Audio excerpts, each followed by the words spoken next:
Total Drive is proven to help instructors earn more, work smarter, and improve pupil pass rates. If you're a driving instructor, you need to try Total Drive by starting your completely free 30-day trial at www.totaldrive.co.uk.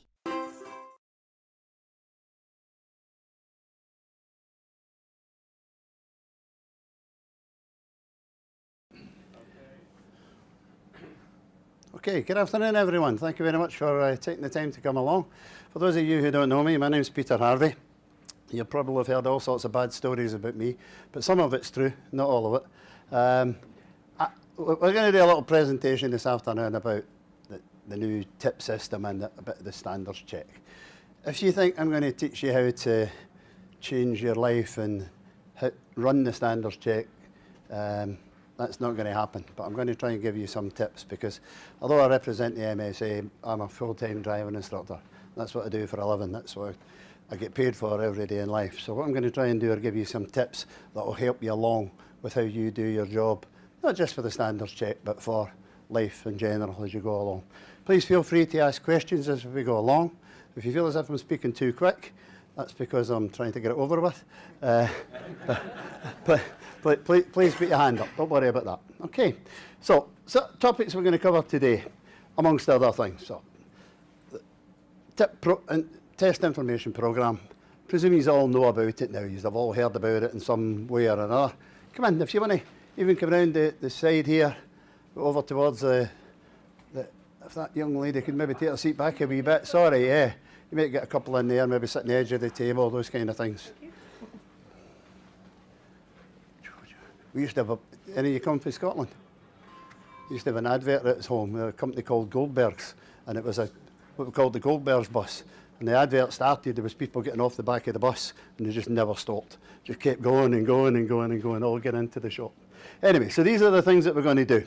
We're going to carry on with. Okay, so you'll all have heard about the TIP programme. You'll all know what it's all about, or I hope you do.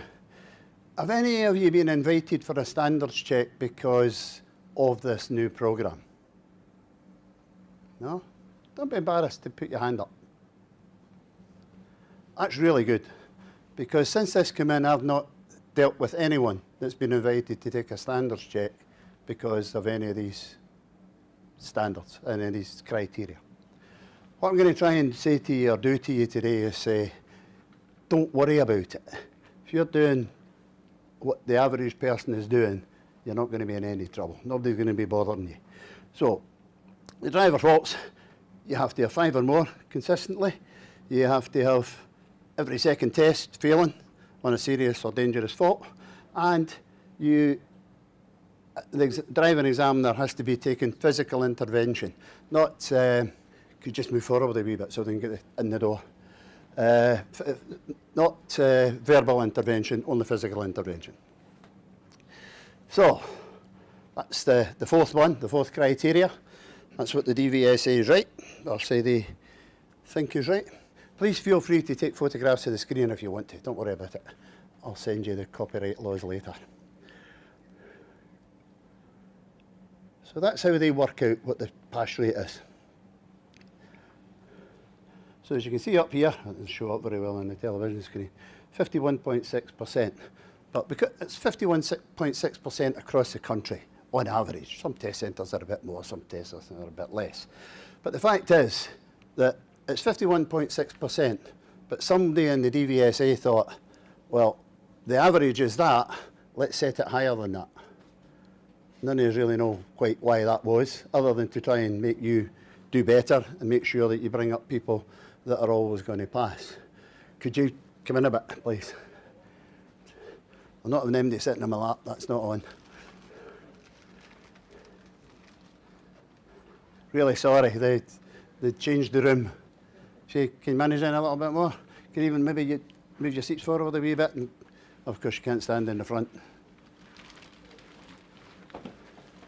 That's it, if you could just move your seats forward, maybe people can get in at the back. As long as you don't block the young man's, dear me. You look out the back. Dear, where are they all coming from? Who brought in the coach? In you come. See if you can come in and close the door while you're at it. Where was I? I can't see the screen anymore.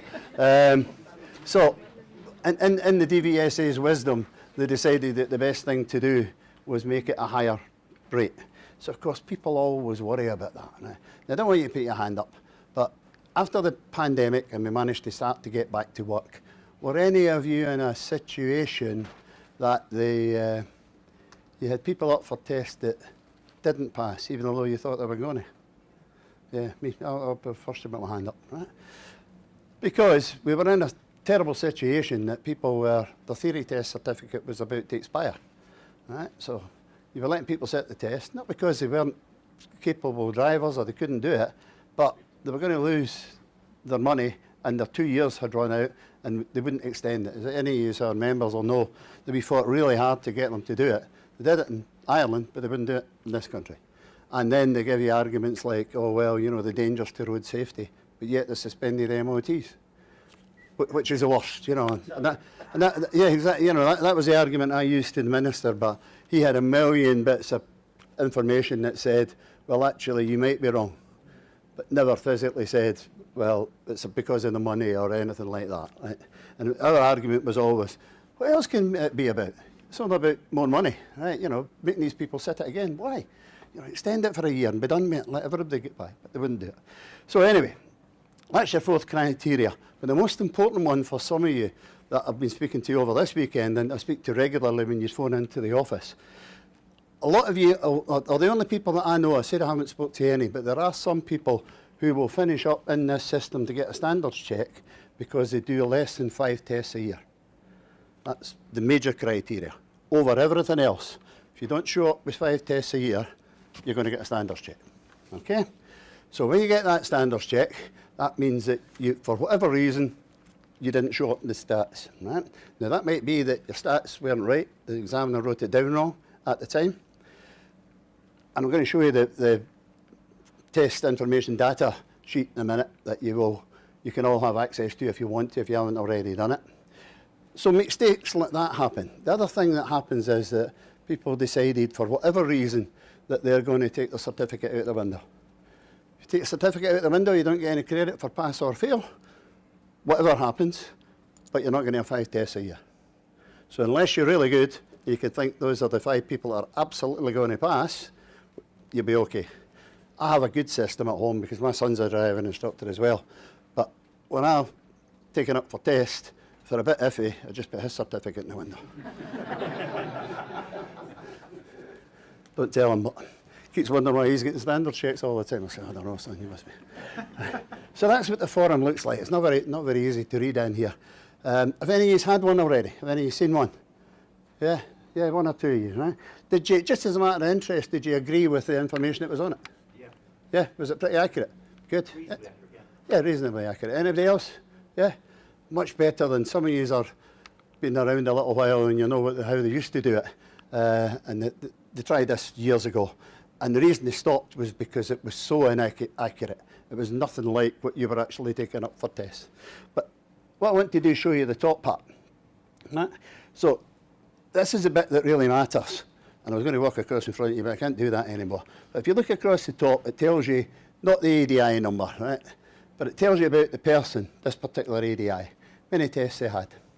So what I want you to look at are the parameters that they got wrong. Okay? Just, excuse me, going just a little bit. So if you look at these bits here, so 4.35 driving errors, 0.62, so that's higher than what they're allowed. You add on the dangerous, they're much higher than what they're allowed. Examiner took action. So in this particular instructor's case, there's at least 2 of the criteria that they've went over to fail to get called for a standards check. Yes? No. Person won't get a standards check because they've not done enough bad things yet. They have to have 3 out of the 4. Right? So basically, you've got to kill an examiner when you're on a test. This little bit here, you may want to take a photograph of. If you haven't seen this report, that data analysis sheet that I just showed you, and you want to have one, please take a note at the bottom. But I don't know, is the technician still there or no? Might be worth, I don't know if you can turn the lights down a bit, you can see that better. So we spoke to DVSA about this because there used to be a simple little 4-digit omni@dvsa.gov.uk. And we said, listen, can you make this a little bit easier for driving instructors? That's what they come up with. All that lot instead of 4 little letters. Now the bits at the bottom are worth writing down because that's what you, if you write in for it, or you email in for it, you have to be able to give that information. Right, so you need to know your own PR number, the number, telephone number that's registered to your school, you need to be able to use to prove. Anybody else still writing, or you all finished? Okay. Can I just ask, are you drawing attention to yourself by requesting one of those or not? Yes. Yeah. But not supervisors anymore, I can't say that. Enforcement officers are not very busy. They're sitting about waiting for you to call in and so they can come and see you. But everybody that's in here today, now that we've scanned your barcodes, you'll all be getting a standards check and they're not too distant. No, absolutely nothing to do with it. Right? Promise you it doesn't. It's a totally different department and it's it's like everything in the DVSA, it's all a bit odd how they would do things, but it's a totally different department that looks at the analysis to make sure that nobody's corrupting the information, anything like that. So they just punch in your ADI number, and that's why you have to prove who you are. They punch in your ADI number, it'll go from date to date, like that one I showed you. We'll go from in a rolling year, it goes from date to date. Whatever information that's in the system for your test data will come up, they'll print it out, we'll email it to you. Right? But if it's not right, sometimes what's happened is that the examiner has written in not your reference number, but the badge number. The same amount of digits, they just put the wrong number in. So of course you think, well, that's 3 tests that I had that passed, but they're not there. Just write back and tell them that's the case, but give them the number, the certificate number, and they'll collate it for you, send you the proper information. Okay, so what have we got? We'll do these quickly. Engagement call. Any had an engagement call yet? Shouldn't have had. Oh, okay. So the new system with this, you're supposed to get an engagement call from the, let's call him an examiner, not the enforcement officer. More people. Can anybody move that wall back a bit? Come in. If you can get in, come in. I'm going to charge now. All the folk that are standing will take £2 off them. What do you think? I forgot that was live. So somebody across the world will be saying that Peter Harvey's written instructors off. So we'll do them quickly. But 8 weeks before, the examiner is going to phone you up. How are you doing? Oh, I'm doing okay, thank you very much. Now, straight away, you have a choice. You can refuse to have the engagement call. And if you refuse to have the engagement call, that's the end of it. Ta-ra, bye-bye. I'll see you when your test is. They'll be telling you to book your test, but you'll book your test, which will be 8 weeks away or whatever it's going to be. But they'll give you a good bit notice to make sure that you book it in plenty time. If you decide to continue with it, the information you'll discuss will be what you've seen in the report that I've just showed you.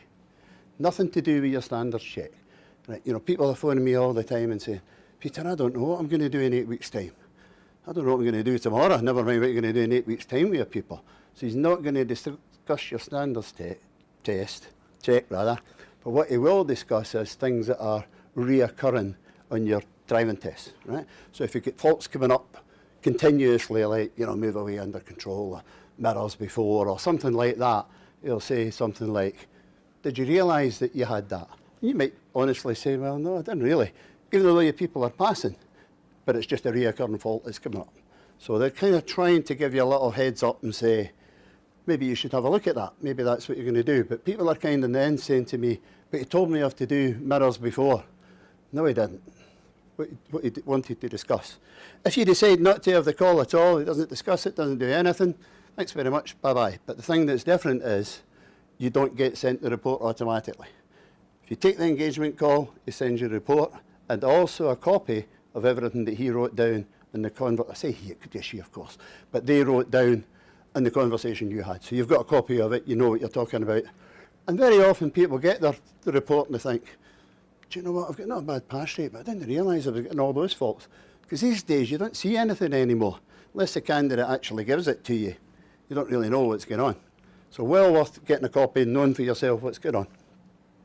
What else you got? Oops, everybody got that one, I hope. Right, now we get to the serious bit. Before we get to run out of this, any other questions about what we just spoke about? If you present less than 5 tests a year, Yep. would you still receive the engagement call? Yeah, you still get you still get the engagement call. And at that point, excuse me, at that point, the examiner, after the discussion, may well say to you, don't bother about the standards check. I understand why you don't turn up at the test centre. That's fine. Because you do all, fleet work or whatever it is, right? There's lots of ADIs out there that don't do the job every day. But there's a good reason for them not doing it. But the system doesn't know why you're not doing it. So that can happen. It's also possible, and I live in the real world, but it's also possible the nice examiner will phone you up and say, how you doing, Jim? Let's say, how you doing, Jim? You're, just to let you know, you're doing really well. You're one of the better instructors at your test centre. I'm really impressed with your results. Thank you. We won't be giving you a standards check this year.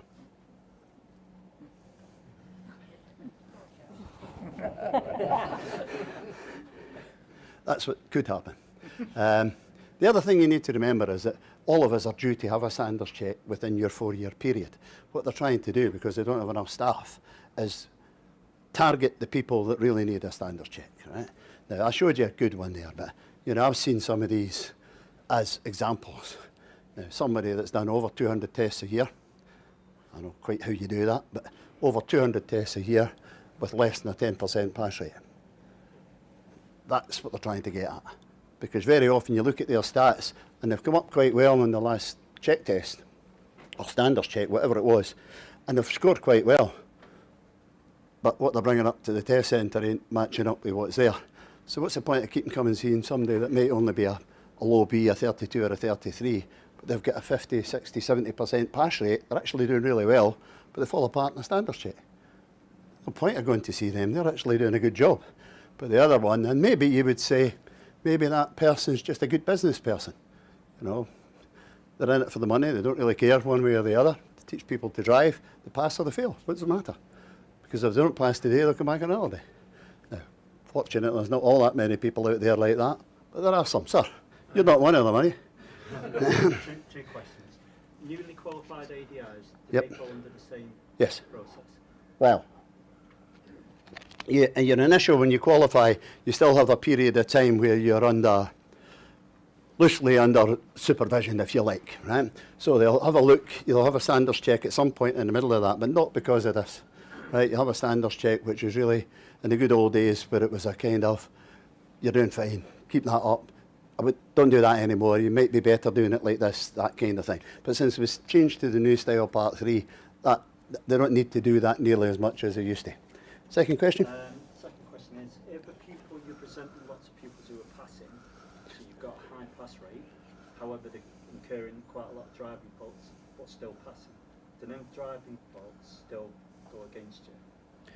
Well, they go against you in as much as they go on your data sheet.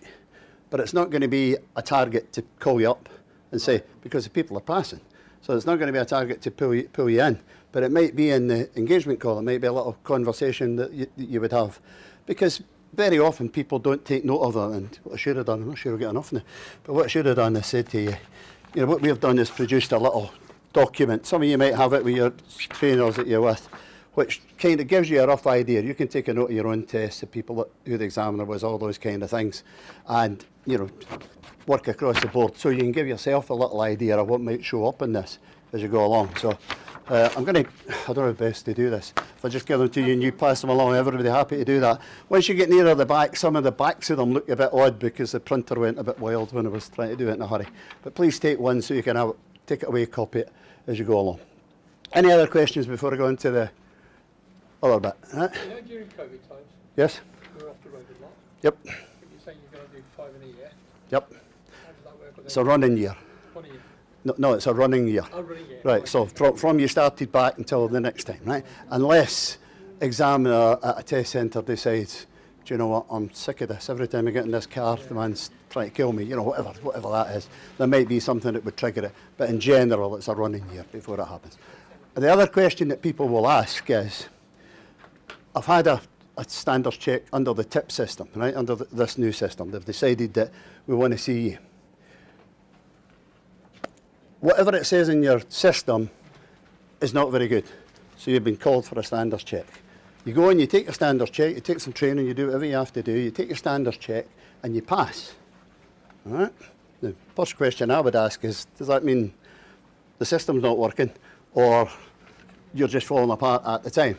But you pass your standards check. Once you pass your standards check, when will I get the next call through the tip system? It's a rolling year, so it'll be another year before it'll happen again. So people say, well, what if I get another 5 failures, one after the other? It's not going to make any difference. It will happen through the rolling year. Because we all know that your passes average out. Sometimes you take up a run of people and you think, God, I can't do anything right just now. Then all of a sudden you can't do anything wrong. It happens to us all. I've been a driving instructor for, I'll tell you how many years, quite a lot of years, but over 40 years, been a driving instructor. And sometimes you think, oh, God, what's going on here? You're tearing your hair out because people are not passing. And usually one serious fault, maybe no driver errors or one driver error. So they're not bad drivers, they just did something daft on the day. But then, of course, when they come back up, you've got maybe 6, 7, 8 in a trot that will pass. Right? So it all balances out over it. That's why it has to be over a rolling period of time. Any other questions? I'm just conscious there's so many of you. Yeah, go. Yeah, I mean, I was shielding. Yeah. Half, I'm not doing as many as I'm now. Yep. More fleet. So as I put me down- I'm shielding as well. You've seen this lot. So where's that put me? Because I'm doing less than I used to. I'm doing more on the fleet side than people side. Yep. But that means I'm doing less tests. Will you do 5 in a year? Maybe that now. Maybe not. Well, then when you get your standards check, call up, give us a shout and I'll try and help you out. But just, honestly, without being funny about it, just tell the truth. Yeah. That's the thing that you have to do. You've not done 5 tests a year for a reason. Not because you're taking, what they're trying to do is stop you taking your budget. And my Take the bank si- always stayed on. My bank always- Well, except when I put my sons in, I take. Obviously, I wouldn't do that. Anybody else? God, I never realised the car park was so big. Wow, where'd you pop up from? Right, okay, so now we're going to get to the dreaded email that tells you you're going to get a standards check, right? And everybody hates it, right? You know it's always going to be email now. In case any of you are still thinking it might come by post, don't do anything by post with DVSA anymore. They can't afford the bills. Right? But everything will come by email, unless your email bounces back or they don't get a reply within the 14-day period. Then they'll send it to the last recorded address you had for, with them to tell you to book a standards check. If you don't reply to that, they'll just take you off the register within 28 days. Remember the association, give us a shout and we'll do what we can for you. Where are we? I'll tell you what I'm going to do. I can't see that anymore. Oh, some left. Yeah. Everybody at the back, get one. Yeah. By the way, they're £1 each. Come to Scotland, it's the only way. No, it's the only way to do it. Right, thanks. So, you get the letter, make up your mind what you're going to do. Book it online. Go online, book it straight away. The people worry about it, say, well, I can't get one. Just go to the bottom and press the bit that says book to hold. That's you done your bit. Let DVSA then decide when you're going to get one. Right? You can't work miracles. If the test date's not there, it's not there. Don't do it. You have full choice, the date and time, and then, of course, which people should I take? That's always the tricky bit, isn't it? And that's why I said to you earlier, an examiner can't ask you 8 weeks before who you're going to ring up for a standards check. Well, how would you know? Any thoughts on who you should take? Somebody who's good. Okay, that's one thought. Any others? Somebody's alive. Somebody's alive, yeah, that helps. That's a definite. Somebody you can interact with. There you go, somebody you can interact with. My advice would be, try to think about a standards check, and I'm sure I'll get shot with some of the people that are watching this online, but try to think of a standards check as what you do every day in life. Right? Most of you people are doing well, you're doing okay, you're getting people through their driving test, you get the odd one that fails, but then you get out and you fix it and you do whatever you have to do. Otherwise you wouldn't be here today. Right? You're all good at what you do. What I find is people tend to change the way they do things because it's a standards check. What I would tend to do is pick whatever date I've picked. Let's say it's Thursday the 12th of July at 10 o'clock in the morning. Who would I usually have on Thursday the 12th or Thursday at 10 o'clock in the morning? That's who's going for the standards check. That's how I do it. You might not fancy that idea. Yeah, I've had the odd occasion where I think, no, it's not. That's not going to happen. Right? We swap somebody for 10 to 11 or whatever. The reason I try to get people to do it that way, if that person lets you down, or, you know, they haven't before, but something goes wrong, they let you down, you can always pick the next one. Phone them, see if you can get them early, tell them what the problem is, that kind of thing. Without getting yourself all stressed out about, I've planned out a whole route of how I'm going to do things. It's important you plan your lesson, but it's really important that you're in control of what's going to happen. So, that lot I'm sure you won't be able to see, but it took me ages to get that little card to do that. I was hoping if the lights were out, it would have looked better, but it's obviously not. But it's just a little graph. Again, please feel free to take a photograph if you can get it. I don't know, the little gentleman at the back, the technician, is it possible to put the lights down a bit at all? No? And you can't get out of there to find out? All right. Oh, Jesus. Well, that's them down. You might like it that better that way. I'll certainly get a better chance of being able to take the photograph. It's just a little route map, if you like, of things that you ought to be doing, things you ought to be thinking about. Please feel free. Does that mess up your plan with the... Does it? Okay. We'll put them back on as soon as I've taken them, sorry. So, whoever put the lights off, could you put the 10 bob back in the right, so that's just a little route map round about your lesson plan, the things that you're going to do, how you're going to do them, what you might do. Probably what you do every day when someone gets into the car. Oh, you want me to come back? You all right? Good. That's the regulations. That's why you have to have a standards check. As well as the fact that you pay £300 a year to get one. Not a year. Sorry. I let that slip out there. That's what it's going to be. £300 for 4 years. Right? When you think about it, it's not a lot of money for what you do. It's a lot of money when you come to pay it at the time and all, but so the regulator has to supply you with a standards check to make sure you're up to the standard. But what they're looking to do now is not be taking people that they don't need to see. Working the people they do need to see that they can make a difference, and let the other people just continue. That's not to say if you want to, you couldn't phone up and ask for a standards check. Put your hand up if you've ever done that. I do that all the time. You know, people, staff at different organisations will say to me, oh, but you know, people might want a standards check, they might want to have one. I'd rather go to the dentist. Okay, so where are we? Marking system. The new system as it is just now, you know the box that we've just shown you there.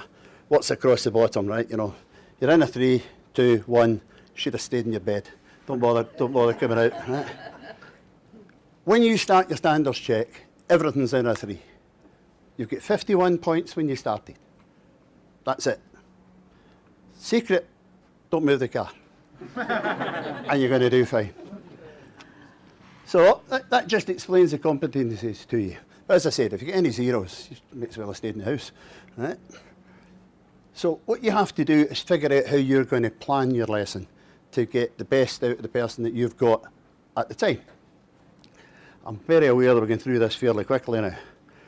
That's how the grading system works. So if you score, your scores are up here.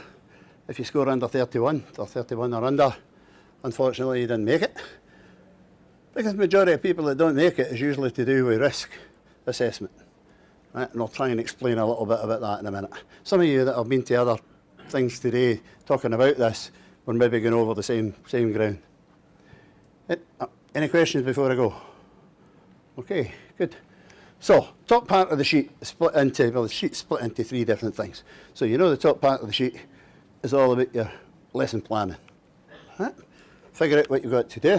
So you've got 17 topics, which gives you your 51 points throughout it. But please don't think you have to do all 17 topics. That's impossible. Certainly not going to do it in the new system, which is only 40 minutes. In the good old days, it used to be an hour. And for me, that was a bit of a nightmare because I only do 45-minute lessons. Right?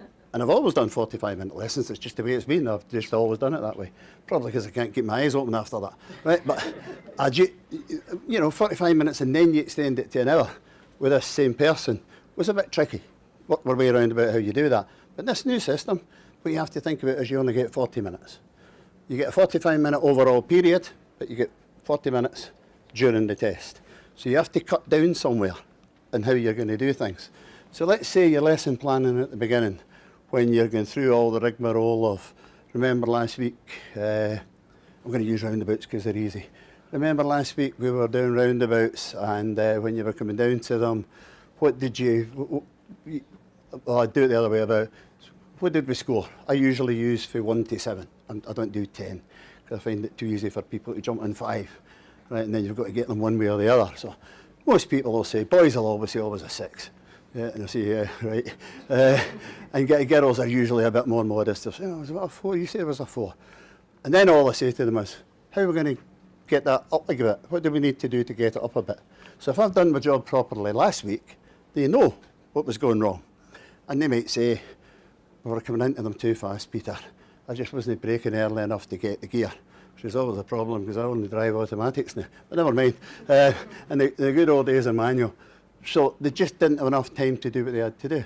So what I'm looking for them to tell me is what went wrong and what do I need to do different to make it better. Just like you do every day. But what you're going to have to do in this new system, and I'm told that it's going to stay at this 40-minute period, what you have to do now is do all that discussion before the examiner gets in the car. Right? So some test centres you're allowed in, most test centres you should be, but he doesn't want to hear all the big bit of gumph that you used to do anymore. He wants to hear the very basics, what happened, maybe what score, what we're going to do, and agree what's the word I'm looking for, a standard of talk through. We're going to talk you through the whole thing. I would suggest that it's probably better to take somebody that's done it before, you know, instead of picking a beginner. And no disrespect to you, but I wouldn't take somebody that's really good. Because if they do it really good, what am I going to do? Right? I'm sitting about there, oh, pick somebody that's in the middle of the flow, not early stages, right? But somebody that's in the middle of the flow, they're doing okay, and it's something that's suitable for them. Thing you need to always remember, if you get out there and they're doing better than you thought they were going to do, what would you do if it wasn't the standards check? I don't mean you to answer. But you would probably move them on to something else. But because sometimes you hear information from all sorts of sources that say you have to stick to what you said you were going to do, you have to be in the real world in your standards check. Let's turn it the other way. Something goes drastically wrong. We come out at a junction, almost run into a bus as it's passing the end of us. What would you do in a real lesson? You'd probably stop. You're all here, so you all did stop. Then you would get out, get to someplace safe, talk about it. But for some reason, people have decided now that we're not allowed to do that anymore. Something serious happens, you need to make sure you fix it. Never mind what the plan was. You know, the plan might have been roundabouts, but what happened was something to do with something else. And you know, people keep saying to me, you're not allowed to stop. Of course you're allowed to stop. How are you going to tell people? Some of it you can do when you're moving, but if it's a serious fault, you've had to take action or do anything about it, get the car in, talk about it, deal with how you're going to fix it, and fix it. Go around again, fix it. And if that does it, then get back to your lesson plan. But if you haven't time or you just can't get back to the lesson plan, deal in the serious fault, deal with that. Next bit, second part of it again, risk management. Lots of people fail in risk management, mainly because something goes wrong. The bus, for instance. And they'll say something like, oh, that was a bit close. You know, that kind of thing. Is that really managing the risk? The fact that you've pushed the pedal down that far, you nearly went through the floor, those kind of things, right? But then, in your head, because it's a standards check, I'm not supposed to be doing this. Yes, you are. Just fix whatever the problem is. Ask as we go along, because I'm very conscious of people looking at me for time. We've only another 75 slides to go, you'll be fine. And then the bit at the bottom. Trick is to make sure that you cover the competencies as you go along. But you cover them every day in life. Every time you're doing a driving lesson, you cover all of these competencies. Maybe not all of them, but you cover them in stages. And what I'm continually saying to people is, listen, in the real world, you might have 40 hours to teach somebody to do this. Why are you trying to do it in 40 minutes? It's just not going to happen. Make them better at what they do. Where have we got to? These are the list of the things that are going wrong, right? So in this particular one, this is the 5th most popular topic. You can see that there. That's, when I say the most popular topic, this is the 5th, let's do it from 1 to 5. This is the 5th most popular thing that people fail a standards check on. Just take the call, it's all right, might be a lesson. Maybe somebody for the DVSA saying, tell him to shut up. Right, and then we go to number 4. Right, and there you go. So the 4th most popular thing. You can all see them from the back there, you can see what they're all about. But it's something that you did wrong in that planning part of the lesson. All right, I'm conscious of phones up and me walking in front of them all the time. There you go, number 3. Some of these may not be a surprise to you at all. It's the number one that really rips my knitting. Sorry, that's not a term that you'll use down here, I don't suppose. That's my granddaughter taught me that. She's 20, so I'm just trying to keep up with the kids. Yeah, I know. You're thinking, how can you have a granddaughter at 20? Yeah.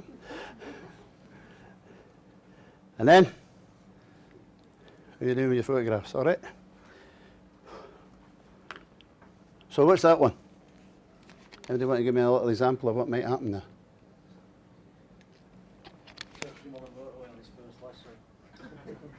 There you go. You're not allowed to do that anymore. But that's the kind of thing. It's just being so out of the line of where the pupil is. And you know, and you think in your head. And that's why I said to you, don't be afraid to change it. Because sometimes you have a pupil out last week and it was all a bit iffy. And it was all, and you think, well, this is what we're going to try and sort next week. And they went home and reflected on what you said and thought about it, looked it up. YouTube, God bless us all. But they'll come back and all of a sudden they can do it. Right, you know, it's maybe not perfect, but it's a lot better than you thought, which is the worst thing that can happen to you in the standards check, because, wow, then just change the goalposts. It has to be relevant to them. Little tip I'm going to give you, and, you know, you have to think about how you take your training off and what they say. My advice to everybody is, once you've decided what you think the lesson plan is going to be, maybe 3 or 4 weeks before it, whoever the person is that you've decided, have a backup. So if it's not that one, it's going to be the other one. So if that's not the lesson plan, I'll do this one, right? It's important you have that. It's important you have make sure you have your area in your head. You know where you're going, you know what you're going to be doing. I'm going to say this out loud. I'll do that first. Right, I'm going to say this out loud. Practice it all you like with everybody else. You've got another 25 pupils or 30 pupils or 10 pupils or 2 pupils, whoever it is, practice it with the other ones. Don't practice it with the person you're going to take in the standards check. I sit in the back of cars all the time, a lot more often now than I did the last 2 years. Within 5 minutes I know these people have been doing this for days, weeks, hours, because everything they say is the person's done it before he's got the words out or she's got the words out. Examiners are not stupid. You know, very often the examiner's sitting in the back and he's just, forget it. What's the point? Because everything that's being done, they're doing it far too well. So then that lesson is not commensurate with that person's ability. Then you have to say, well, that's my fault because I was doing this far too often before this and the person could do it too well.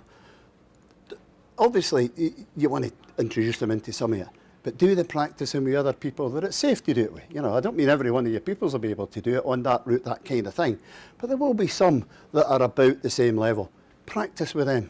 Practice your wording, practice how you're going to say it, practice your timing, so that when you come to do it, you look slick, but the person doesn't look as if they've done it 400 times before Bob sat in the back. And then the number 1, my pet hate. In the old standards check, the most popular thing that people failed a standards check for was not moving the goalposts. I'm going to do this, I don't care what happens. I'm sticking to this lesson plan. You're just a dumpling. Why are you driving like this today? It's not their fault. It's your fault. If it's not, what you're asking them to do is not working, give them something else to do. Change it. And you know, people seem to think, oh, if I change it, the examiner will think I didn't know what I was doing. It's much more likely they think you didn't know what you're doing if you don't change it. Just fix it. Do something about it. That actually happened to me on my last standards check. Yep. Just became really, really nervous because Yeah. there was an extra official in the back and he completely fell apart and I stopped the lesson completely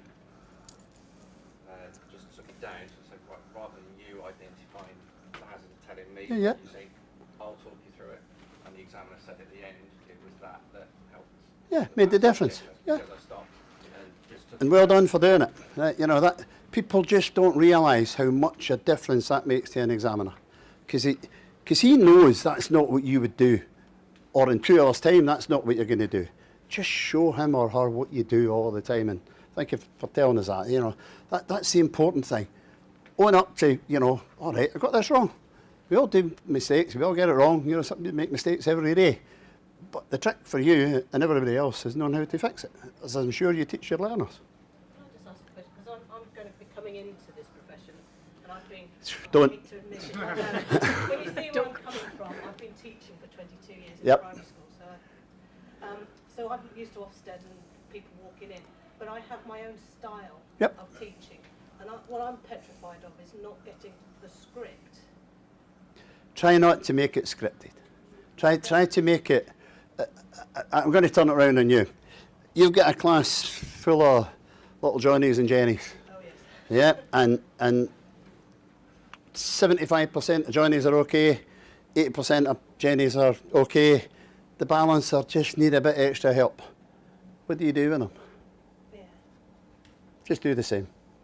Don't script it. You know, most people who script it, and I have to say, and I don't want to insult anybody sitting in the room, but often that's what goes wrong in a part 3. People have a scripted lesson, they've done it 1,000 times, but then this person that they take on the day does it better, doesn't do it right, falls apart because the person sitting in the back. The little tip I would give you, and thank you for bringing it up, the thing that's hard for most of you is having somebody sitting in the back of the car. A lot of you, I'm sure, go out and sit in the back of a driving test. Don't like it, but you do it. Right? And sometimes you don't agree with the result. Most of the time I don't agree with the result. But nevertheless, imagine how that examiner feels every time you get in the car. Somebody's looking over his shoulder all the time. A bit like yourself with Ofsted. If you can, and you're friends, and you're in local groups, and you know one another, go out and sit with it in the back with one of your mates. Just for a couple of lessons. To let the person that's going to sit the standards check know how it feels. Somebody sitting there. And I don't mean being critical and, you know, you're hopeless what you do and all that. Just a bit of moral support. And then you do it the other way around for them. That's one of the best tips that I give to people. Because they get used to someone sitting in the back. Because every time you look in the mirror and this big growling face is looking at you, think, well, what's that all about, right? All those little things will help to make it better for you. Any other questions about this bit? Because I don't know what's next. Improvise, adapt and overcome.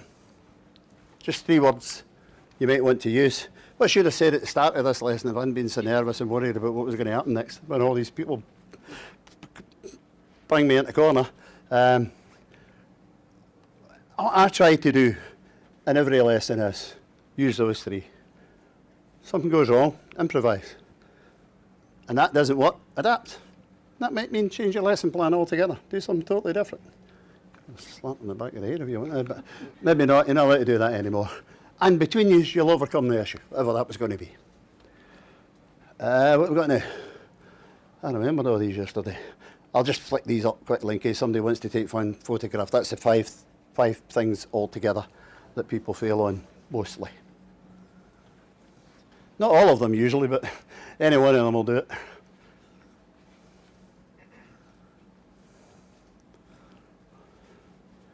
How are we doing for time, Ray? Oh dear. Everybody okay? Questions?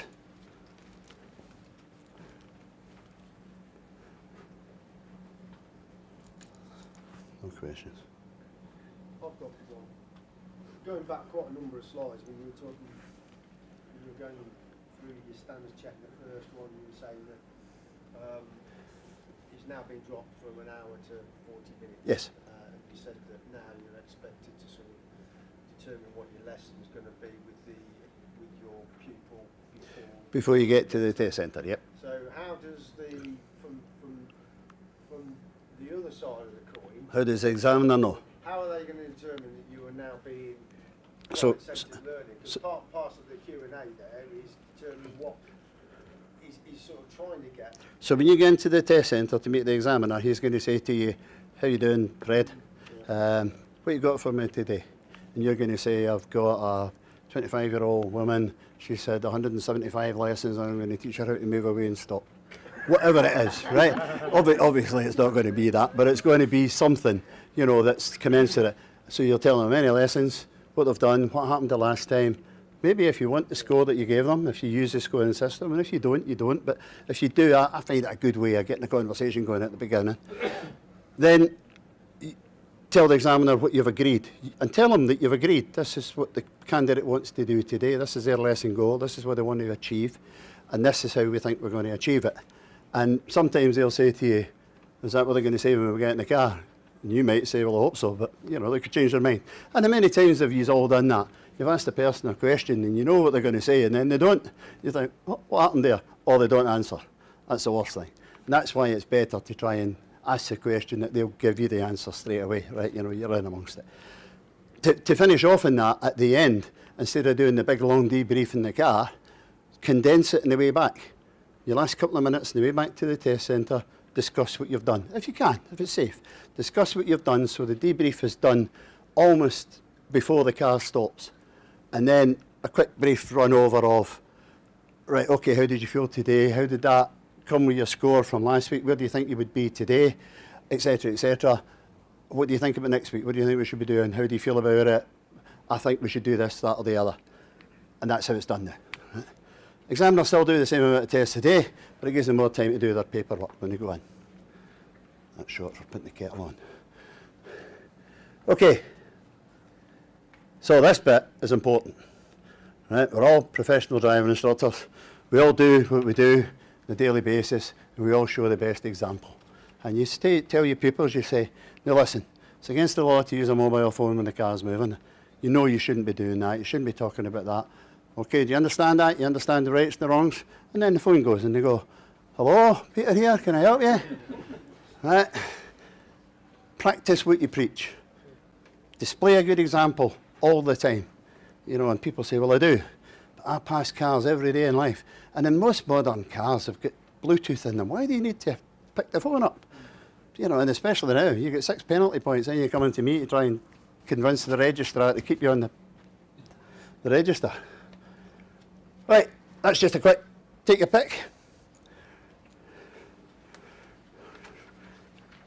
Do you like that? Take your pick. That's just a summary of what we've kind of rattled through here. Really sorry all this has been a bit quick. Wow, never seen so many selfies in my life.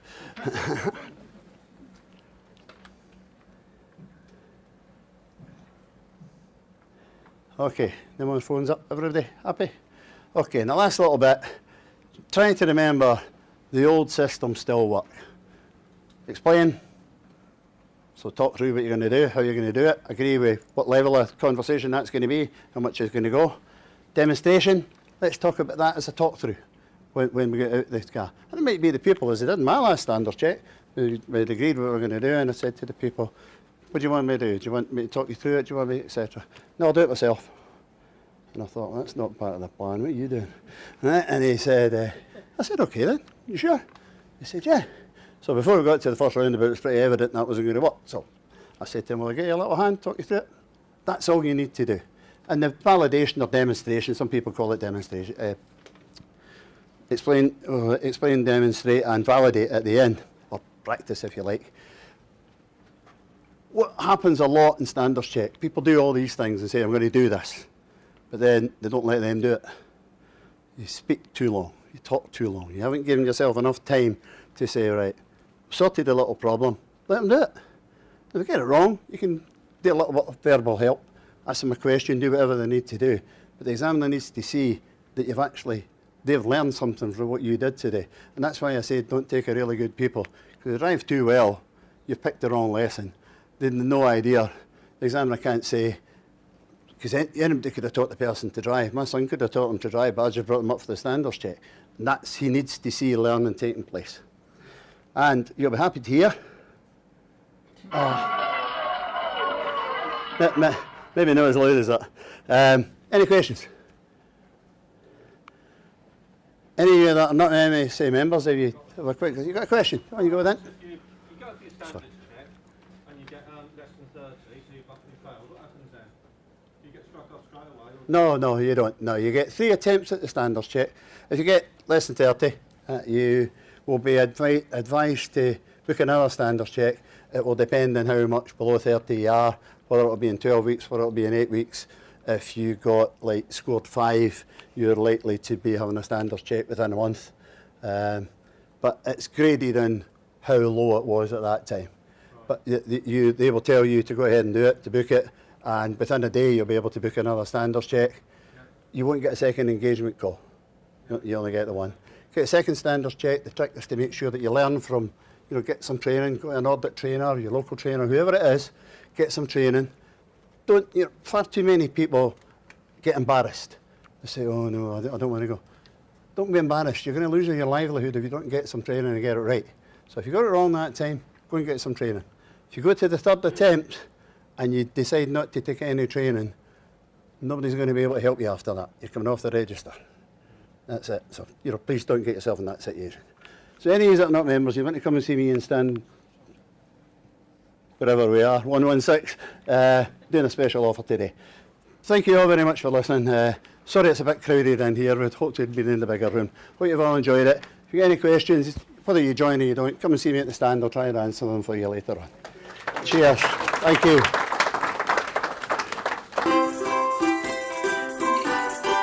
Total Drive is an award-winning